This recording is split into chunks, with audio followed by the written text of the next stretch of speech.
Well, I feel like we're already getting grounded in God's people, but let's keep it up. Last summer, I was scrolling through social media on Instagram. I found a review of one of my books, Lies Girls Believe, and of course, I clicked on it because I wanted to see what this reviewer said. And I discovered one of my favorite follows, Good Book Mom.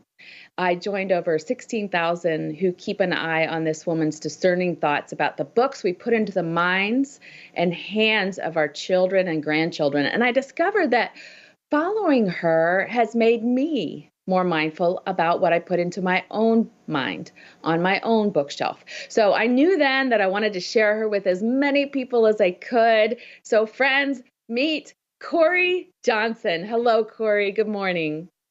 Good morning. Thank you so much for having me. That is quite the welcome.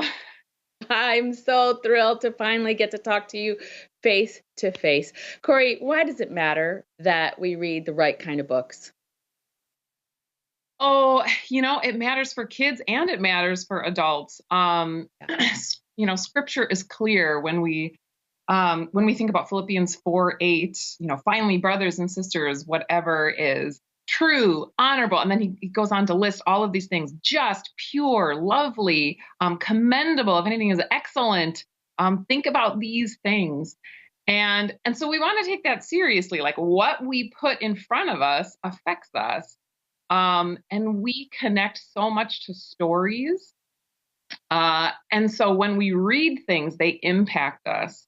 Stories, if somebody says, "Oh, I want to tell you a story," immediately you perk up and you want to hear the story. We connect with stories, and so they impact us more than we realize. And God knew that, and that's why He gave us instruction in His Word, what to put in front of us to be mindful of those things.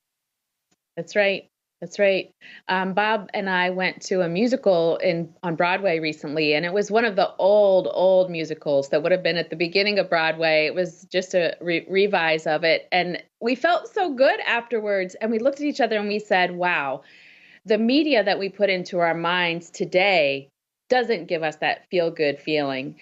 And it really, I think it turned up our discernometer, if you will, to be like, let's be really careful about what we put in our minds. How do you, when you're reading a book, discern the merits of it?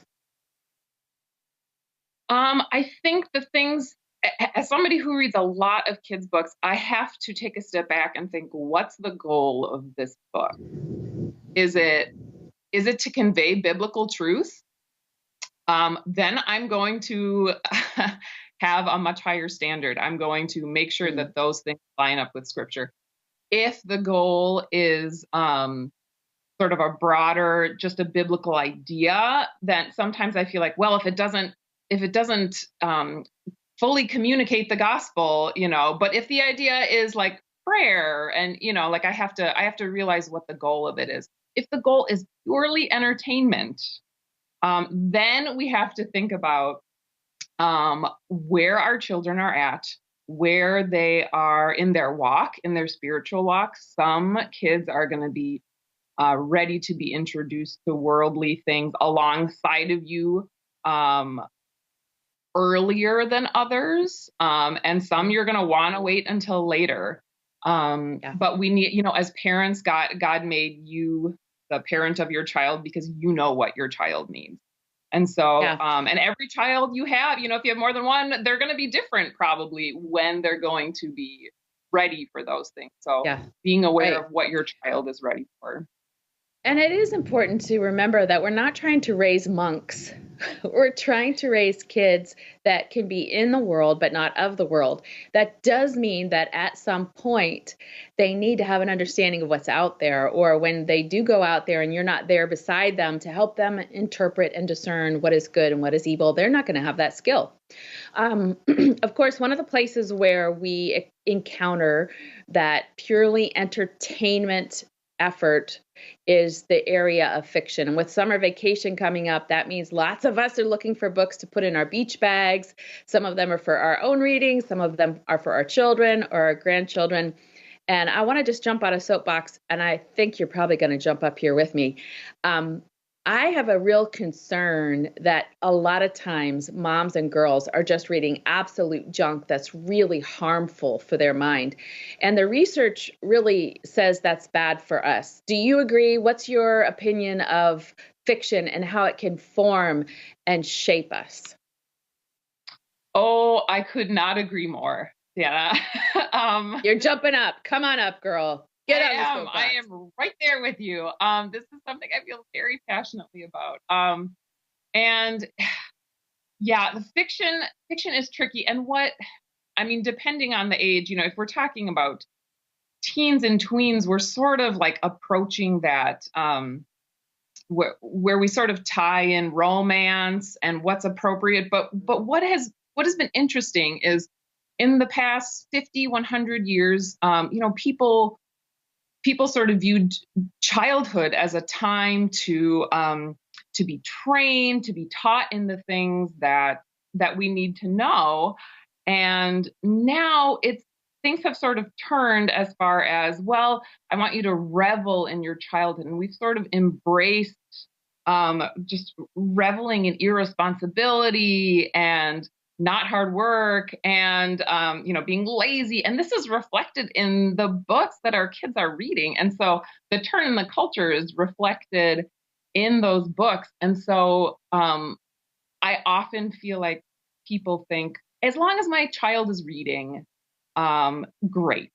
Whatever they're reading, I'm just happy they're reading. But the truth is, what they're taking in is really going to shape them.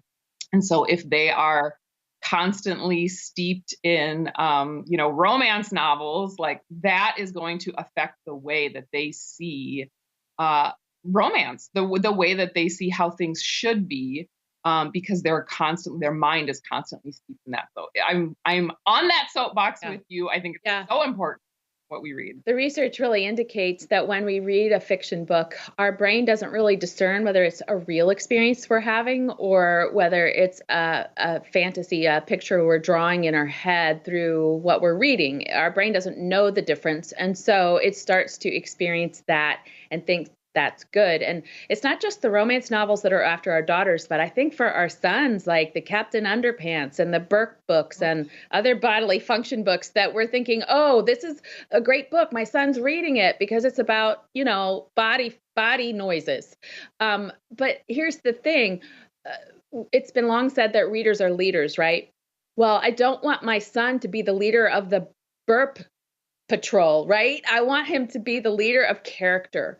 I want him to be a leader in things of that are good. Just going back to that verse you said in Philippians, whatever is good and lovely and pure and true, think on those things. All right. One of my favorite posts on your Instagram feed, and when I introduced you to Erin Davis, she loved it too, is your swap this post where you took popular categories of children's books and recommended better options. And I was thinking we could maybe do a rapid fire grounded version of swap this. Are you up for that? Okay. Yes. All right. Yes, I'm ready. Okay, here we go. We're going to test you here, Korrie. What if my kids or grandkids are like super into the superhero comics? Yes, a much better option would be the Action Bible. It is illustrated just like superhero comics, but it is the Bible. And it's really well done. Kind of intense for some younger kids, but if your kids like superhero comics, right up their alley. Love it. Okay. What if they're into one of the big things on the top of the Amazon list for kids right now is the Disney Look and Find? What do you recommend as a swap for that? There is this awesome series from the Good Book Company called Seek and Find, and there's a New Testament version and an Old Testament version, and they are just like the Disney ones, but you're going through Bible stories, and they are just adorable. I love these. Love it. Okay. What if I have a kid who's a science geek? They like those science experiment books. Yes. This one is Faith and Science with Dr. Fizzlebop. And it's 52, so you could do one a week, 52 science experiments, but there's also a devotion built into, so you're getting into scripture as you do a science experiment. It's so much fun. With a name like Dr. Fizzlebop, you cannot be going wrong there. I totally, I'm on. I'm in. I'm on in it with you. Okay, but another thing I want to say about that is that when it comes to science, it's so important that we're making faith the foundation. All right, one more swap. There are a plethora of self-empowered, you can do it, you are enough books that are targeting our tween girls and teens. What would you recommend to replace those? Yes, we see. I mean, just hop at the library and they're just all over the place. But New Growth Press has this series called God Made Me, and it tackles all these subjects. God made me for worship. God made me, God made all of me. God made boys and girls, which is controversial now. Yeah. So many Yep. things pointing back to God as the source, Yeah. not ourselves. I love it. So good. All right, one last question. Korrie, this month at Revive Our Hearts on our flagship podcast, we've been talking about the important role of biographies of Christian women, one of my favorite genres. They're so formative to my faith. Do you have a favorite biography or series of biographies to recommend for younger girls, younger women, little women?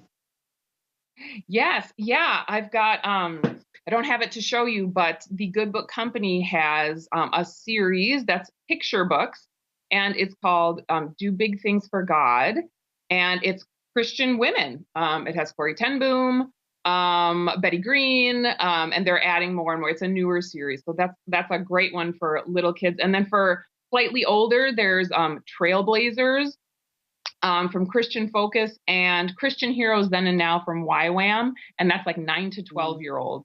And they have those same titles. Elizabeth Elliot, you can find in there. Just so many amazing women of God.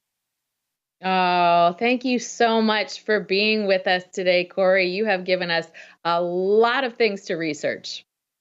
Thank you so much for having me. It was my great pleasure. You can find Korrie on Instagram, The Good Book Mom, or you can find her on her website, also The Good Book Mom. I hope you will.